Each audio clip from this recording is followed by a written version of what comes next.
Welcome to my mommy's podcast. This podcast is brought to you by Ready Set Food, a new company that is completely revolutionizing food allergy prevention in children. We've all heard that this problem is on the rise.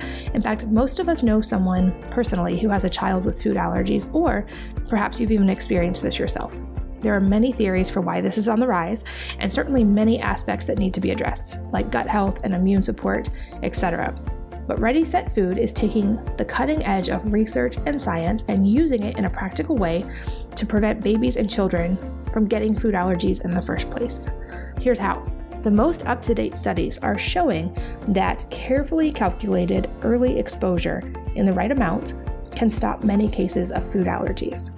Ready Set Food makes this easy with a simple system that can be added to breast milk, formula, or baby's first foods to give incremental and calculated exposure to the top allergens like peanuts, egg, and milk. When used as directed, this can reduce the chance of childhood allergies by up to 80%. And many of the top pediatricians in the country recommend this product, and they have medical advisors overseeing every aspect of it. You can learn more about this evidence-based approach and how to integrate it if you have a baby by going to readysetfood.com/wellnessmama. Again, that's readysetfood.com/wellnessmama. This podcast is sponsored by Thrive Market, a company I have personally loved for years, and that continues to just get better and better. I use their free app all the time to order my pantry staples and to order products from companies that I love, and I always turn to their Thrive Market brand for even better discounts. Here's a tip.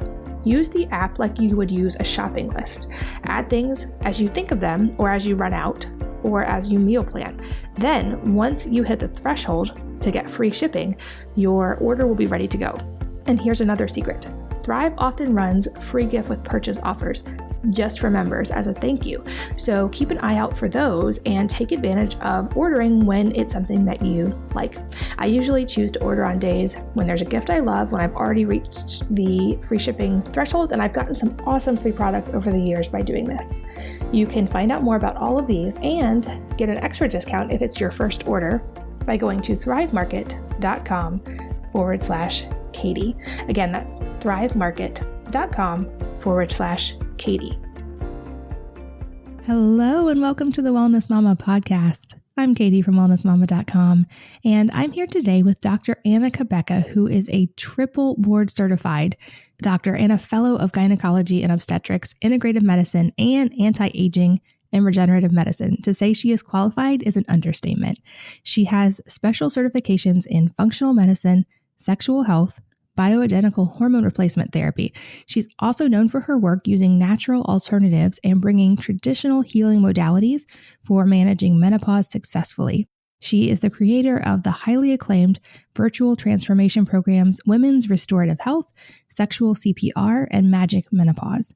Also the creator of alkaline superfood drink Mighty Maca Plus and the vulvar anti-aging cream called Julva. She has been interviewed by all major television networks and been featured on pretty much every major website as well. She lives on St. Simon's Island in Georgia with her 4 daughters and her dog Sandy. And I can't wait to jump into all of these topics because I get so many questions from you guys. Dr. Anna, welcome and thanks for being here. Oh, it's a pleasure to be here as always with you, Katie. Thanks for having me. Of course. And I love so much about your work that you are obviously extremely qualified in the medical world. Being triple board certified is not an easy feat, and very few doctors even achieve that. But you also are so open to the research and the anecdotal side of the natural remedies as well. And I feel like so few doctors can combine those things as seamlessly and effectively to actually get results, especially with women. So I love the work that you do. And I know that you've also recently been doing a lot of research and work and even written a book delving into more the keto diet side for women, which is so timely because I get questions all the time about if keto is safe for women, if it needs to be done differently for women, and what it actually means. Because certainly I think there's like 94 different versions of what people think are keto. So to start off, how do you define keto from your research and your experience with patients? Yeah, I think you're exactly right. There's so many different versions and it can be done in so many different ways. And this is one of the things, Katie, like so many of us know at least we've tried more than one diet, right? And the reason is because 99% of diets fail.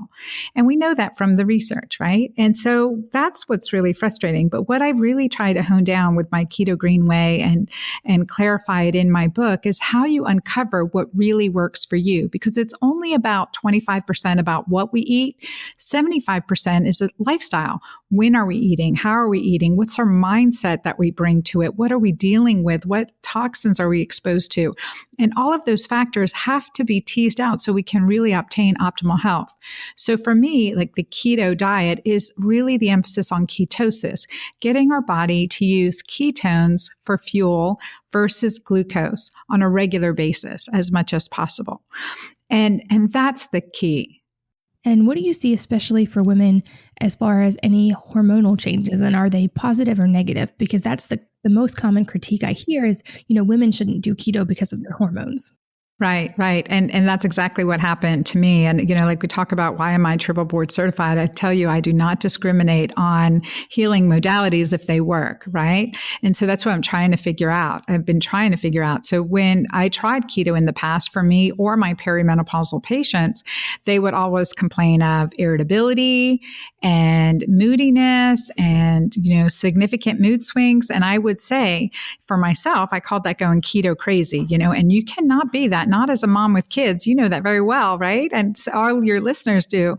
Like being a mom with kids, you've got to be clear, no brain fog, no irritability. You have to be able to respond versus react. So getting your hormone physiology in check is important. So I was perplexed because I knew the benefits of keto for brain health, for seizure disorders, Parkinson's, as well as weight loss, but it wasn't working for me or my patients. So I started testing the urine to figure out, what do I need to do? Like, what's happening? So because we know that alkaline urine is associated with better health, lower risk of metabolic syndrome, lower risk of heart disease, lower risk of cancer. And also just kind of that centered, that peaceful feeling. So I started testing and I was consistently acidic, as well as my clients when they started trying to restrict carbs.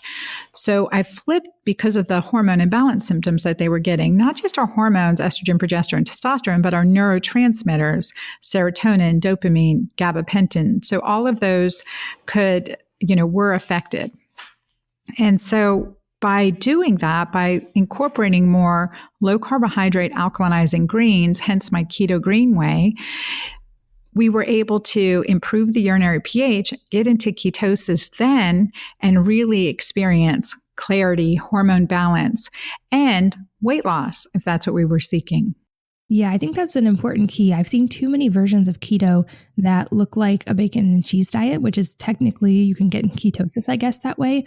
But I feel like that's a dangerous thing when you're focusing on just hitting a metric of a certain number of grams of a macro like that, because you're not actually looking at your body. And we all know now, thanks to recent research, our guts are so different, our genes are so different. So while that may work for some people, and it certainly seems to work better for some guys I've talked to, that may not always be the best for women. And especially I think you would agree, the sourcing on everything matters so much, especially for women and with hormones. But how do you look at the individual aspects of that diet differently? Like, what would you recommend to a woman who was trying to, balance her blood sugar and balance her hormones and get into ketosis without, drinking coconut oil for breakfast?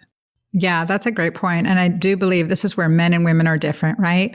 For sure. One of the other ways, but men can do ketogenic, and even the carnivore keto better. I don't recommend it, but they can do it. Women, no, not so much. Again, so much of our physiology is driven by our hormones and also, responding to what we're experiencing in our environment. So it's, again, what we found with doing even my Keto Green Way, it's also not just about what we eat that can make our urinary pH more acidic.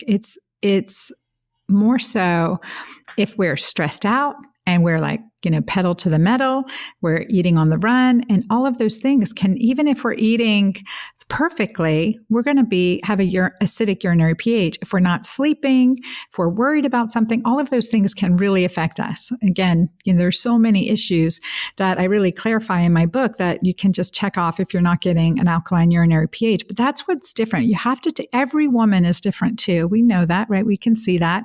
But yet, we think this, one size fits all. And so figuring out what works for each person is different. And I think that's where my philosophy has shifted. It's like, you've got to test, don't guess. You've got to figure out what works for you versus what's working for your husband, what's working for your 20-year-old daughter. It's going to be different.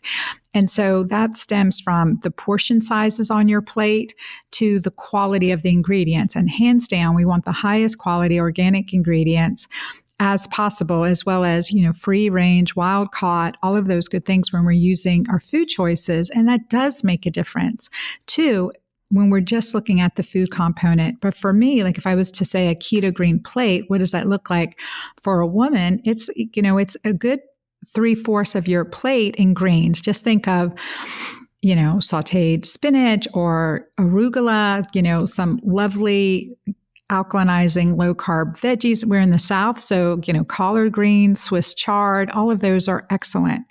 And then, a healthy protein. So if it's breakfast, maybe it's it's an egg, 1 or 2 eggs, depending on your size, your metabolism, and your body's needs, and drizzled with olive oil and maybe sprinkled with some sesame seeds. So that's a typical keto green. We want to think healthy fat, healthy protein, and low carb greens.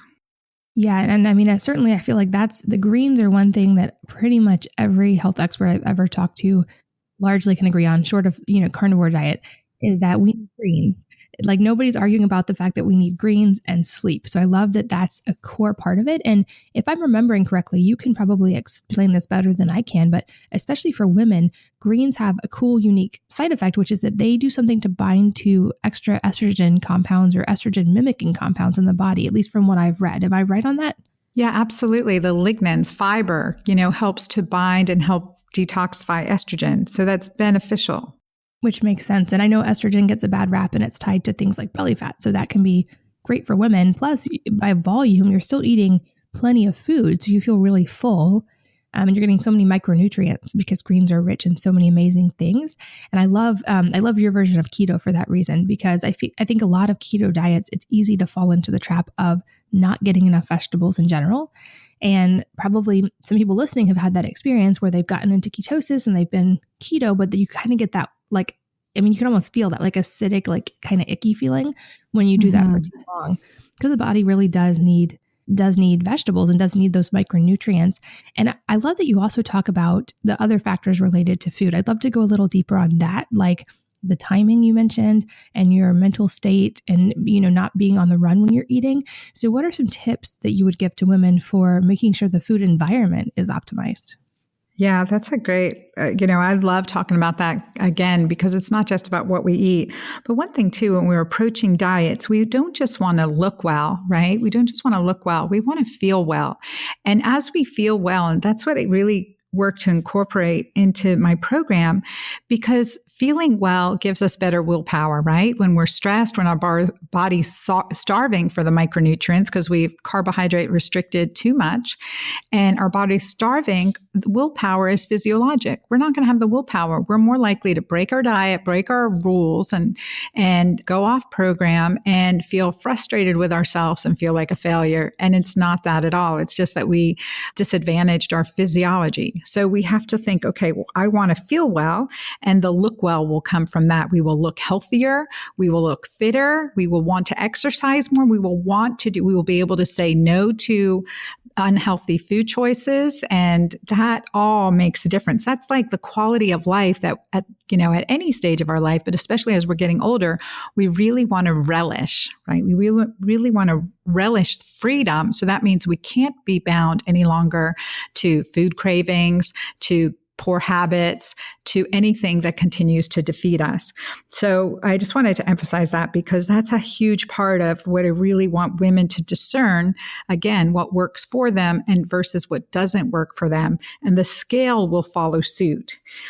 So that's why, again, testing the urinary pH for, to get a alkaline urinary pH really does help you figure out what's working for you and what's not working for you. And so when I think about just, again, approaching what we eat, we're looking at a keto green plate, but creating a healthy eating environment. So being, sitting down, feeling chill, saying grace or gratitude over your food before you eat, we know that improves our digestive enzymes and our digestive juices. So even just that little change of saying grace or giving gratitude for the food you're about to eat can reset your physiology. That's so fascinating. And I know some people may be wondering, and as a follow-up to that, so when it comes to the alkalinity side, I think I'd love to hear you make the distinction between urine pH and blood pH. And I know there was a lot of buzz a while back about the acid alkaline diet, which I never supported for various reasons. But like, for instance, we know blood pH doesn't really change much. In fact, as a doctor, you could explain if it changes drastically, you're in trouble one way or the other. So can you explain what that difference is and why urine pH is a more a good indicator, whereas you really wouldn't want to mess with your blood pH? Yeah, 100%. Our blood pH, we maintain our blood pH in homeostasis at approximately 7.4. And if it goes a little bit above or a little bit below, we're in a critical situation. So in order to maintain, and that's slightly alkaline, 7 is neutral, anything above 7 is slightly alkaline. So our blood pH is alkaline. What's interesting too, Katie, is that our amniotic fluid is really, really alkaline. It is nutrient rich. It's amazing. So the amniotic fluid, the fluid that the baby swims in our uterus is completely alkaline. I always think of that. It's just amazing how those, little pH shifts indicate health or disease. So blood pH maintains itself. And in order to maintain a healthy blood pH, right, with all the chemical reactions that are going, the millions of chemical reactions that are going on in your body, it has to have appropriate minerals, potassium, magnesium, sodium, chloride, and we need health, and the list goes on. We need healthy membrane shifts in order to maintain that slightly alkaline blood pH. Where do you get those minerals if you're not getting them through the nourishment? You get them from your bone, from your skeleton, from your muscle. Our body will catabolize itself to maintain that blood pH so critically. And when we're, as a surgeon, when we're checking a client in the OR and we want to check for their oxygenation, other than a pulse ox, if we're really concerned and we have a critical situation, we check an arterial gas blood pH. So that's arterial. It's not even venous blood pH. We're talking arterial blood pH. So that's very active, high pressure, that's circulating right from our heart. So we really look at that arterial blood gas, and that's what we're looking at there. When we're looking at the urinary pH, we're looking at, okay, what's going on with our body? What's going on? What's the outcome of our nourishment, and how is that flowing? How is that responding through our kidneys? And what we know is that the urine is urine's not sterile, right? We know that within the urine, we have a lot of metabolites. We check urine for how well does our Krebs cycle work? How well is our mitochondria working, right? Why is it a surprise that our urine tells us so much? Are we healthy? Are we unhealthy? And many research papers have looked at urinary pH and associated it with, a highly acidic urinary pH is significantly associated with osteoporosis.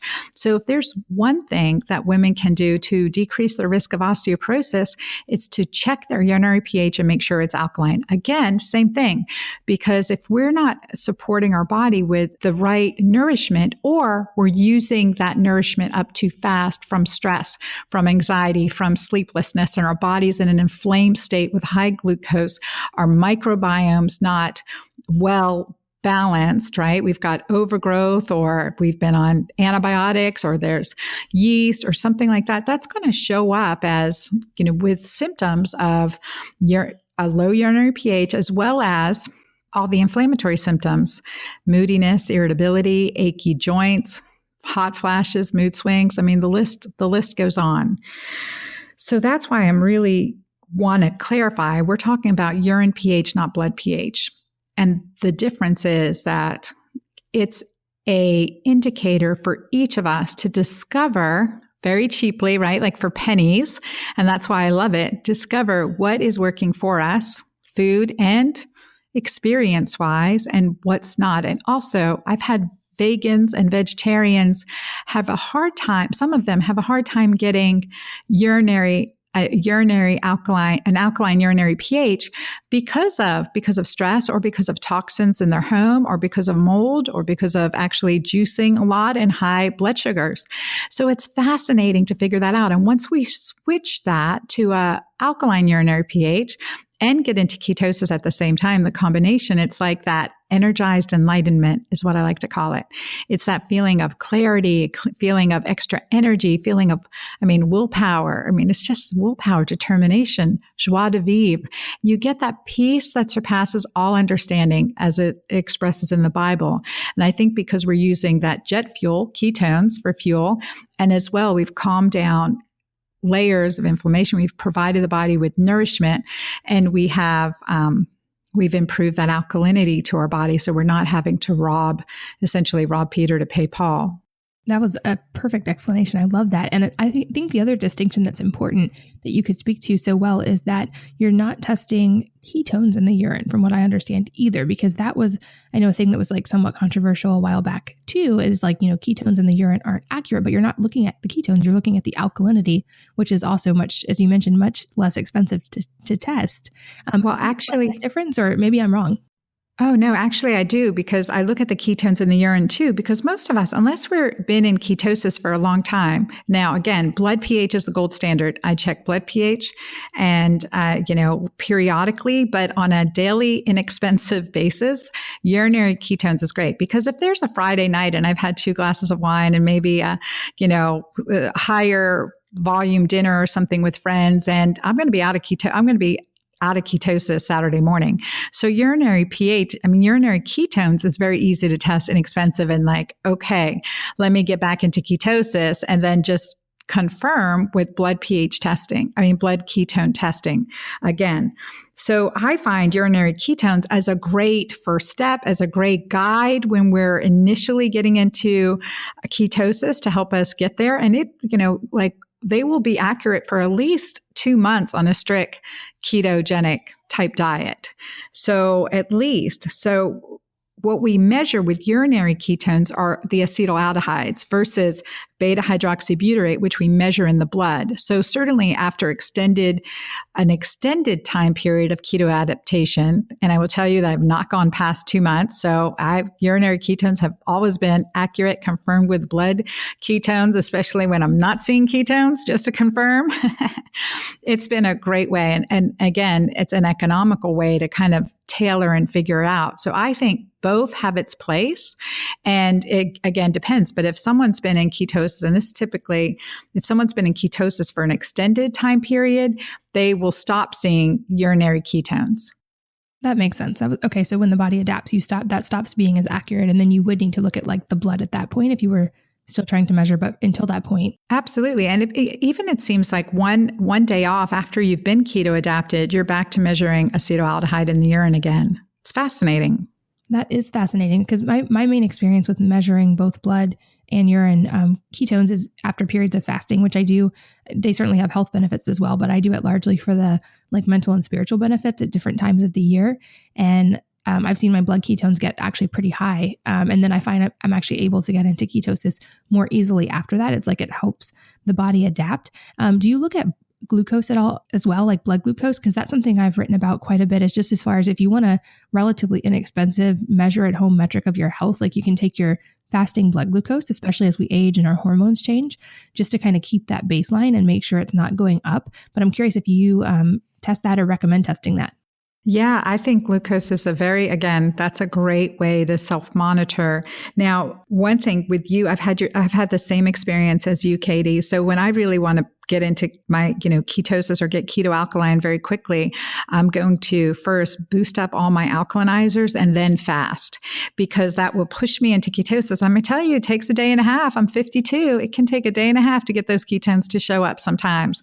So but then your body is working on burning that fat instead of the ketones, and you get the spiritual benefits and you get the disciplines and the practices that help you stay the course in so many other areas of your life. So I'm with you on that fasting and extended fasting to boost you, but not before getting healthy. And alkalinity is key for detoxification as well, like checking to make sure we're getting enough nutrients that support phase 1 and phase 2 detoxifiers are really important. So for someone who's been maybe on an unhealthy diet or eating out over 50% of the time, you probably want to work on a healthy detox diet before you push getting into ketosis, because our toxins are stored in our fat and we want to do that safely. So that's also part of the reason why many women on a ketogenic diet for an extended period of time hit a wall, and also, hit a slump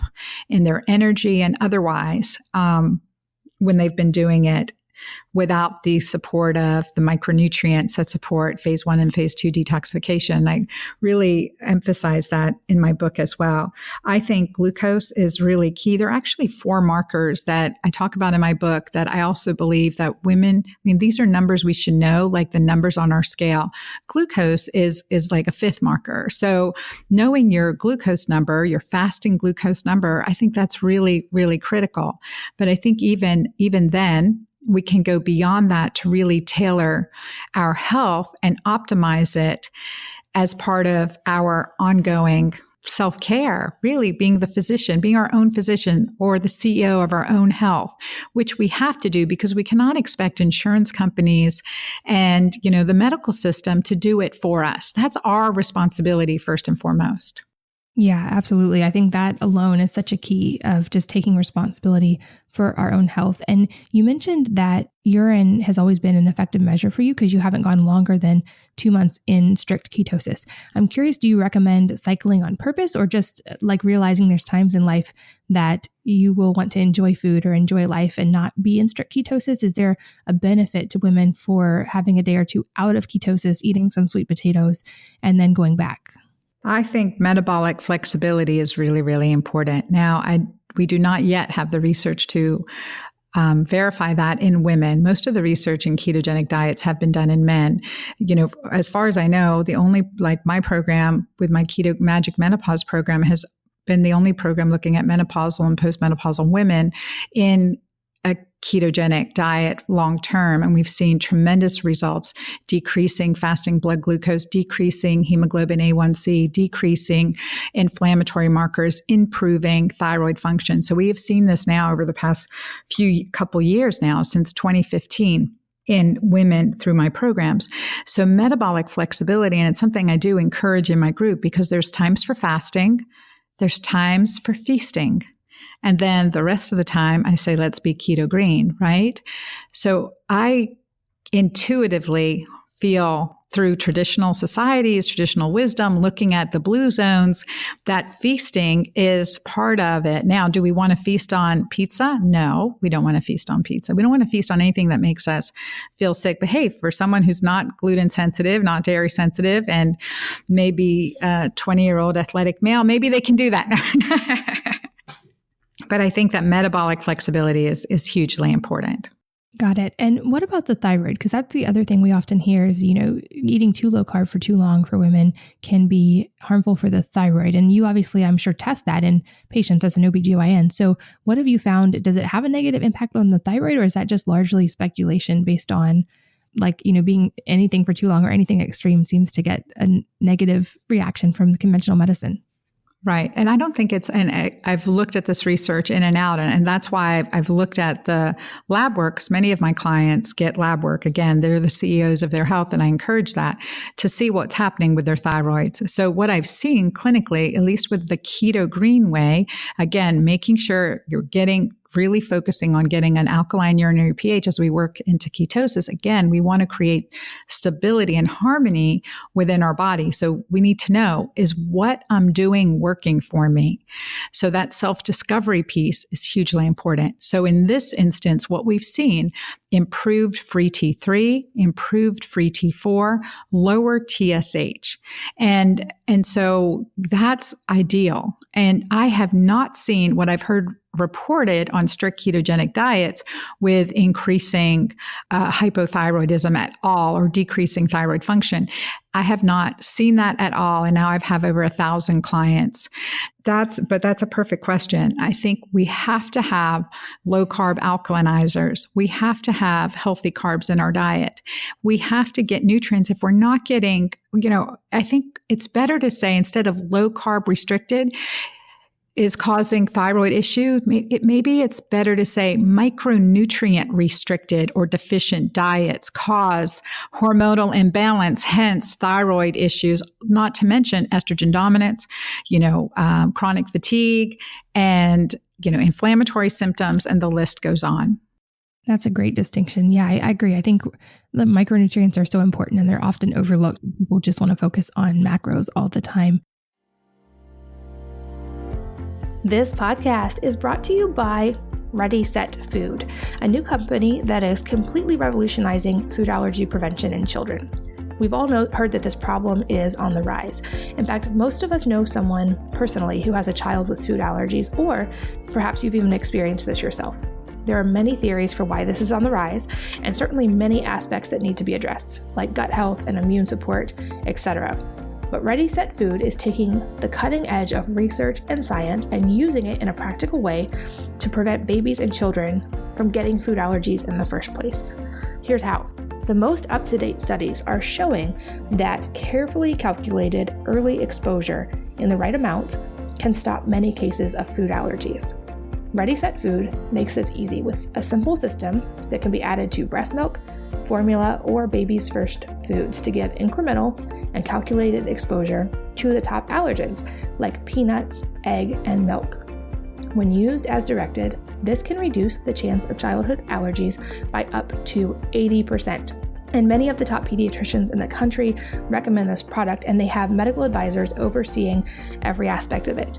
You can learn more about this evidence-based approach and how to integrate it if you have a baby by going to readysetfood.com/wellnessmama. Again, that's readysetfood.com/wellnessmama.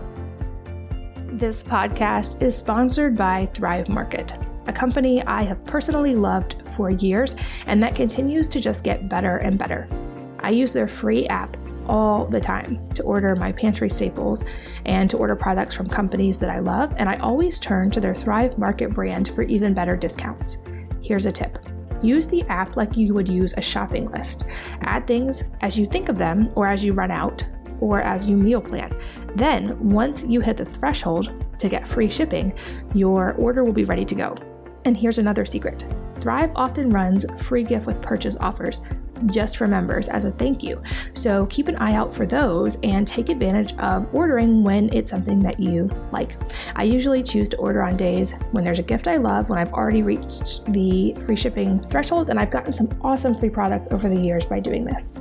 You can find out more about all of these and get an extra discount if it's your first order by going to thrivemarket.com/Katie.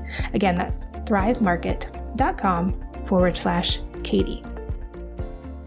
Another somewhat small follow-up question related to that. I know a lot of listeners and readers, especially those in the menopause type segment, really love being able to do smoothies or green smoothies as part of their lifestyle. Is there a way to do that with the keto green side? Can you use just, actual greens, not just fruit juices, and do a smoothie, or do you recommend keeping it whole foods only? 100% keto green smoothie in the morning. And that's how I start my day. I love to start my day that way. I encourage, if there's one thing that our listeners today can do to really improve hormonal balance, it's start with a keto green smoothie. And so we need to think, okay, there are 4 components to that. We need a healthy fat. So that could be, a tablespoon of MCT oil, but it could be a quarter of an avocado plus. It makes it tremendously creamy when we put avocado in our green smoothie. And add in, so healthy fat, fresh greens, and especially microgreens like broccoli sprouts.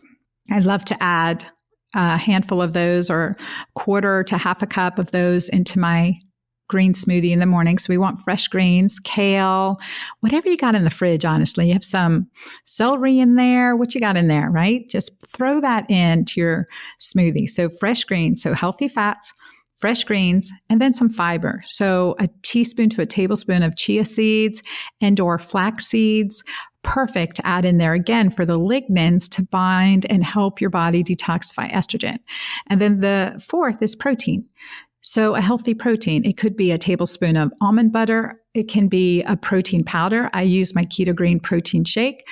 That's now chocolate because I was missing that. And but 0 grams of sugar. So you really want to look at what the protein source is, which mine is seeds, nuts, and pea and rice. So it's a vegan protein source, and 0 grams of sugar. So you really want to look at those for protein powder. So those 4 components, you can make a really beautiful smoothie. You can add in coconut milk. That's healthy fat too, as well as a little protein.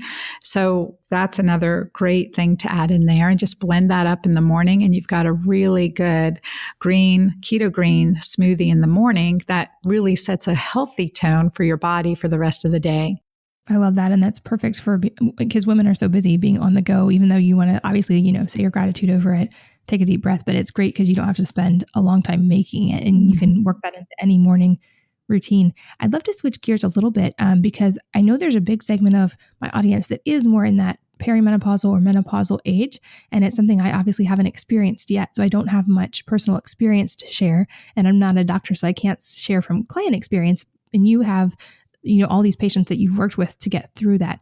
So I'd love for you to just explain so that we can speak to that segment of the audience, what happens with our hormones as we're aging, and where are those symptoms coming from, and what can we do with that at those phases to really help our body?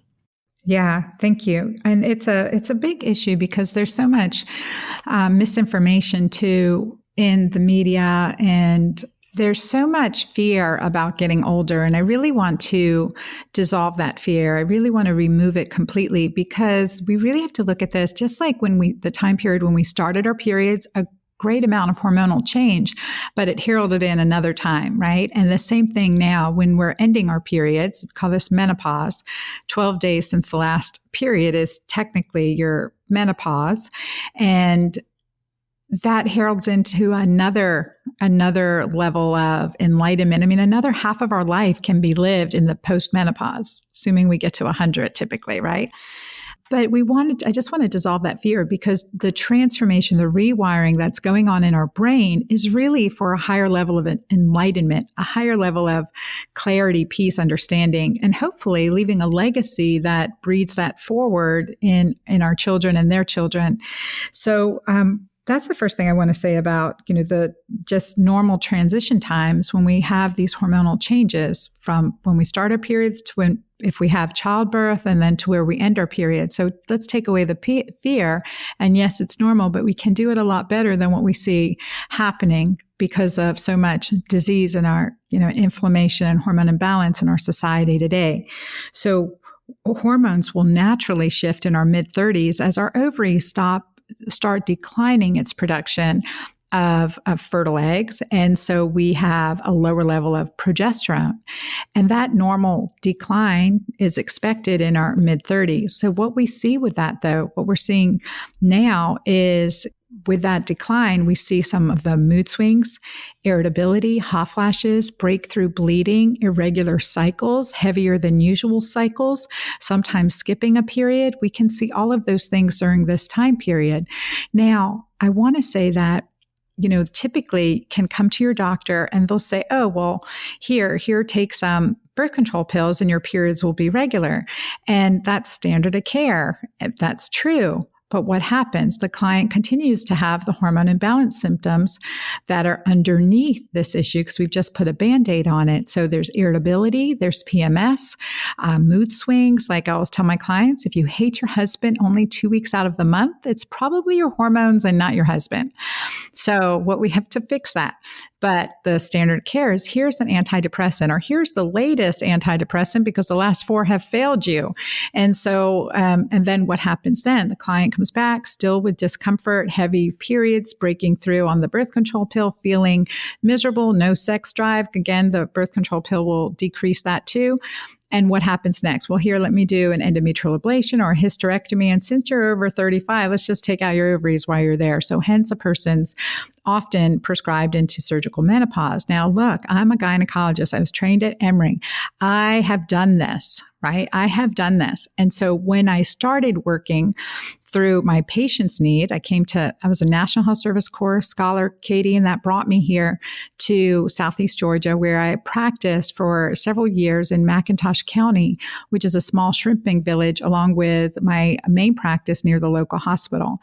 And so I needed to find economical ways to help women, and not just them, but me, because I was struggling too, running a family, running 2 businesses. I mean, that's a lot of hormone imbalance. That's a soup for, it's a setup for hormone imbalance.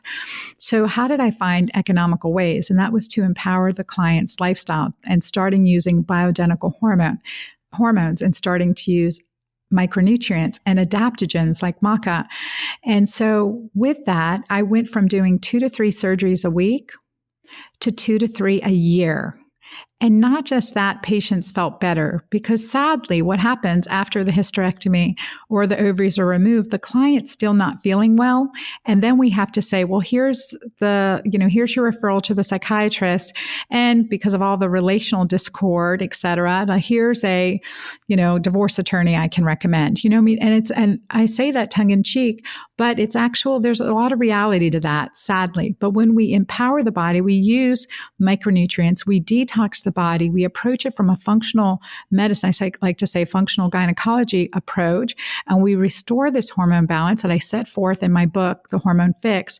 All of those symptoms go away and we transition like it was an easy transition without hot flashes. I've had clients who have hot flashes every hour.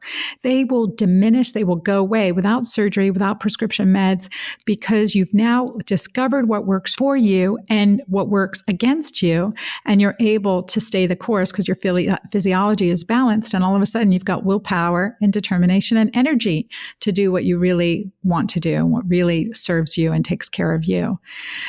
So, long answer for those normal hormonal changes, but it's really important to understand that we have a lot of power over this period of menopause. That was beautiful. And it makes me think it's so logical, but it makes me think too of my mom who, I jokingly laughed like, oh gosh, I'm not going to go through menopause till I'm like late 50s, but she was in her late 50s before she went through menopause. And it was like, no big deal. She really didn't have many hot flashes. She felt great. And her background, she's French. And so every meal, like lunch and dinner, she starts with a huge salad because she loves it. And it's got like 9 different vegetables in it. And she just like loves protein, loves healthy fats. And she's never really cared for processed foods. So she probably is eating very much keto green, and she just breezed through it. And she also didn't go through it early, which I know we're hearing of just like girls going through early puberty. It seems like a lot of women are facing menopause earlier too. Is that what you're seeing as well? Yes, absolutely. Yep. 100% agree with that. And again, processed foods, the antibiotics in our foods, the GMOs, the mycotoxins that we're finding out about are affecting us, affecting our fertility, affecting our hormones, and so many other things. But yeah, it sounds like she eats very keto green. So I love that. And what about another thing that seems to go hand in hand, or maybe not even just with that, but just a lot of women I'm hearing from right now are really struggling with anxiety. And that seems to be, at least from the comments I'm getting, very much on the rise. Do you see that as connected to hormones, or do you think that obviously I'm sure multifaceted, but from the people that you've worked with, what are your theories on where the anxiety is coming from and what women can do to help reduce that? Yeah. And it's more than anxiety too. I'm seeing increasing divorce. And discontent in relationships. And that's in our late 30s, 40s. We're starting to see that. Saw that a lot with anxiety, PMS, mood swings. And like I said, again, if we hate our husband only 2 weeks out of the month, it's our hormones, not our husband. Of course, he has some blame in it, but we have to look at the whole picture. The same is true with anxiety. And anxiety, when we think of anxiety, we think of essentially the neurotransmitter serotonin. So serotonin is very much an estrogen dependent neurotransmitter. So add in hormone disruptors, from phthalates, from drinking out of plastic bottles, from, plastic wraps, from, bringing in dry cleaning or touching paper receipts, any chemicals that affect our estrogen, our body's own natural production of hormones, is affecting our mood because it's so interrelated. And that's why we have to look at the big picture. So when we see this increasing anxiety, discontent, it goes beyond just everyday stress. We have to look at everyday toxins and clarify those. When we detox, when we, again, check get an alkaline urinary pH if you have anxiety, because you will see an improvement as you persistently do things that contribute to a more alkaline urinary pH. Again, it's not just about what we eat. It's about how we think, how we live, how we respond or react to stress, and the list goes on. So cleaning that up, improving our internal physiology, improves our neurotransmitters, improves the connections that our neurotransmitters are making throughout our body, improves the neuroendocrine system, the hormones as they respond and are part of this intricate web-like network of hormones that work together. So one of the things that when I have a client with anxiety, number one, like a 21-day detox, doing my 21-day keto green plan that's in my book, for instance, and look at that and really tailor it to work for you.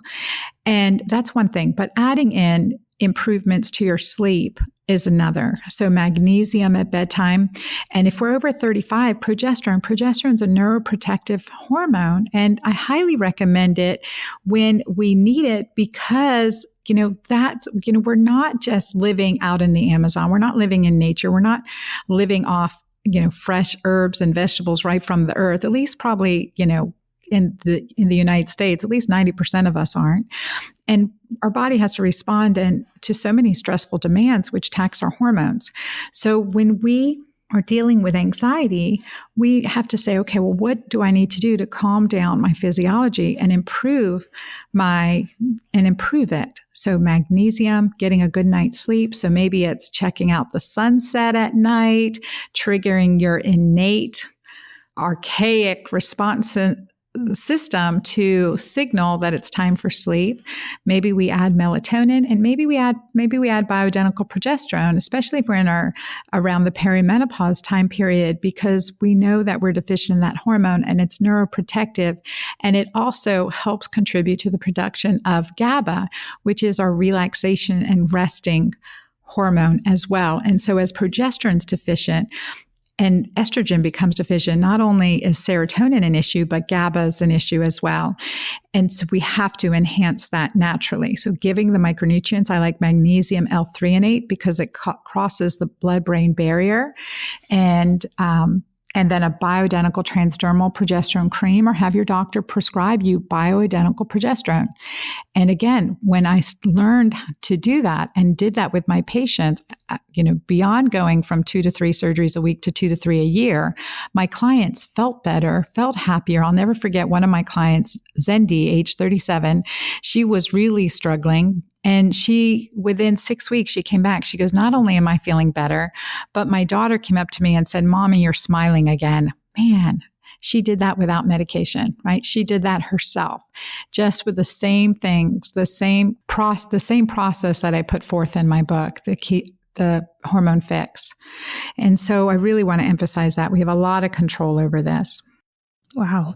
And I think something else that maybe goes hand in hand, and it definitely ties in with the notion of if you only hate your husband 2 weeks out of the month, is when it comes to any kind of hormone fluctuations or when we're not supporting the body in a good way across the board, I feel like libido often suffers, but this is a topic that largely I don't hear women talking about that much. I feel like it's almost taboo for us to talk about that. But I know that you're not afraid to talk about it. And I know that many women are silently suffering with this. So can we kind of start, as we start to wrap up, let's go deep on libido and how at any age we can be supporting a healthy libido. Yeah. And, you're absolutely right. I do love talking about this because it was certainly something I struggled with, being a busy mom and running a business and practice and dealing with everyday stress, not, as well as post-traumatic stress. But I've seen, as I learned to ask the right questions, I would say 70% of my patient population was struggling with it too. And I started to hear the same things over and over as they started to ask the question. My patient would say, Dr. Anna, I never feel like I want to initiate sex, but once we get started, I'm okay.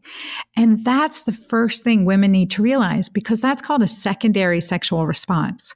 And that is absolutely normal. That is how we're designed. So we can throw the Masters-Johnson sex curve diagram out the window at this point, because we know that we naturally have a secondary sexual response. That one worked for men. It does not work for women. And so once we get started, we have this increase in oxytocin, the most powerful hormone of love, bonding, and connection. And we get this increase and we're like, okay, then I'm into it, right? And I think I've heard that from so many women time and time again. And first of all, to recognize, okay, well, so I just have to be receptive. Now, receptivity is also hormonal, but often recognizing too, just know that once you get started and you're communicating what you like and what you don't like, and what feels good and what doesn't feel good, that you're going to enjoy it and you'll be glad, at the end. It's like going to the gym, essentially, right? You never really want to go there, but you're so glad when you're done. So think of sex the same way. Not really, but, let's just use that as an example. And just to think that that's one thing, because number one, we have a secondary sexual response versus primary. So the whole concept of loss of libido. And my pet peeve is, Katie, is that, not wanting to have sex with your husband is considered a diagnostic criteria, or an issue, a diagnostic code. We have actually a diagnostic code for loss of libido. So we've got to look deeper into that and say, okay, well, what's going on? What's normal and what's not normal? So if it's normal that once we get started with foreplay and we're enjoying ourselves and taking our time, because it takes time to also reactivate those hormones that we get turned on then and we're into it. That's perfectly normal. That's not, a loss of libido. Now, that's one aspect, but there are other issues that affect libido. So what I found with many clients is that, especially as we're getting older and we're experiencing vaginal dryness, loss of elasticity of the vagina, and discomfort after sex, such as, burning, vaginal burning or irritation, maybe urinary tract infection, yeast infection, odor after intercourse, or we had discomfort during intercourse, that I would tell clients, look, if you have pain every time you do something, why would you want to do that? So you're naturally going to lose libido from that perspective. And this is where many women would say, I know, I want to have sex for my husband, but for him, but it's, it's uncomfortable. It's whatever. And that's going down the wrong road, because all he wants, the primary thing, he wants you to be happy. He wants you to have pleasure. And that's typically the primary reason why, the reason we're designed for intercourse, to increase intimacy, connection, and longevity in our relationships, let alone in our life. So we have to have pleasure with it. So to fix that, we have to heal the vaginal discomfort, heal the vaginal dryness, and we can do that now. We have natural ways to do that. And these things do make a difference. So improving our internal physiology to balance our hormones and to increase our receptiveness so that we can increase our intimacy with the man we love, the person we love. That was a great explanation and overview. Thank you. And I can't believe we've breezed through our time already, but a few questions I love to ask toward the end of an interview. I know that you yourself have written multiple books, and I'll make sure they are all linked in the show notes and we can recap those in a minute. But other than your own, is there a book or a number of books that have really impacted your life? And if so, what are they and why? I love the book called The Alchemist by Paulo Coelho, a Brazilian writer. And I love that book because, it reminds me so much about the journey of our life. Like oftentimes it's right there in front of us, but we have to essentially go around the world to find it. And I just think it's a simple, quick read. I've given that book out. I've given probably 100 copies of that book out. And that is absolutely my one favorite book. And then on a daily basis, I have a daily devotional that's based on St. Ignatius philosophy called the Daily Examen. And it's a small blue book. It's a kind of a abridged version of that I love to read on a daily basis. So those are probably two of my favorite books. Those are great suggestions. What about, what are a few areas that you feel are most misunderstood or not known about your specific area of expertise? I definitely think that, women's sexual health, it's such a touchy topic. There's very limited research and there's so much yet to be personalized about it. So as we get more into personalized medicine and personalization of medicine, we really need to look at that sexual health for women, but also within a relationship, the physiology of relationships. And lastly, if there's one single piece of advice that you could pass far and wide to other women, what would it be and why? I would say, just really never give up on yourself. If you can see it, if you can believe it, if you can, put a goal forth for yourself, no matter what your age, you can achieve it. So I love the saying that says, she believed she could, so she did. That's one of my mantras because not only did she believe it, but she took action, right? So not only do we have faith with action, and that always produces results. And there's no age limit on that. Absolutely. Dr. Anna, thanks so much for being here. This has been so much fun and I think so helpful for so many who are listening. Thank you so much for having me.